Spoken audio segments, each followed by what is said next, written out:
This was at a time when there was an incredible amount of excitement and ferment in journalism. Magazines were very much open to experimenting, and they saw there was something called youth culture out there, so they were interested in getting young people to come write about it. The thing that stands out the most is just seeing her byline. Nobody was writing with that kind of depth, at that kind of length, as often as she was doing it.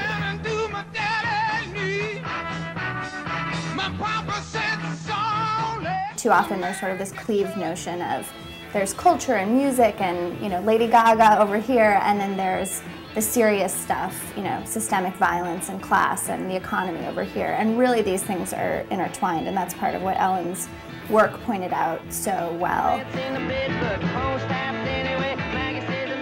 One of the remarkable things about the Dylan essay is that in the middle of a bohemian/subcultural moment, she managed to make sense of what was going on around her. Oh, and I guess I just don't know.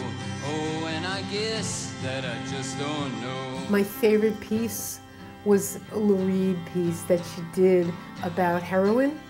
It's so well reasoned, so well put together that it's classic Ellen. She can take the gut level and she can articulate it in a way that I can't think of any other writers doing. Janice very much represented all the contradictions of that time. It was all there, sort of everything from the most transcendent adumbration of freedom, which was in both her singing and I think in her smiles sometimes, and the most sort of abject insecurity. It was all there in her, just like it was all there in us as well. She was our Janis Joplin. This important formative feminist thinker was also an important rock critic.